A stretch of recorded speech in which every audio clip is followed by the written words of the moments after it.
السلام علیکم۔ آج کے اس ویڈیو میں آپ کو بتائیں گے جلیبی سے بیماریوں کا علاج۔ روزانہ عصر اور مغرب کی نماز کے درمیان ایک وقت مقرر کر کے تازہ گرم جلیبی کھائیں۔ جلیبی کھانے کے فائدے: دماغی کمزوری دور ہوگی، خاص طور پر جو بچے قرآن حفظ کر رہے ہیں ان کے لیے لاجواب ہے۔ جلیبی کھانسی میں بہت مفید ہے۔ 50 گرام جلیبیاں روزانہ کھانے سے کھانسی دور ہو جاتی ہے۔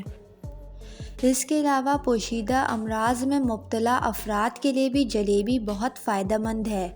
ایک پاؤ گرم دودھ میں 100 گرام جلیبی ڈال کر ایک ماہ مسلسل رات سونے سے 2-3 گھنٹہ پہلے کھا لیں۔ جلیبی کھانے سے پوشیدہ امراض میں بہت فائدہ ہوگا۔ بیماریوں کا میٹھا اور طاقتور علاج: جلیبی کھائیں اور بیماریوں کو دور بھگائیں۔ امید کرتی ہوں آپ کو یہ ویڈیو پسند آئی ہوگی۔ ویڈیو پسند آئی ہو تو ویڈیو کو لائک اور میرے چینل کو سبسکرائب کر کے بیل نوٹیفیکیشن ضرور آن کر لیں۔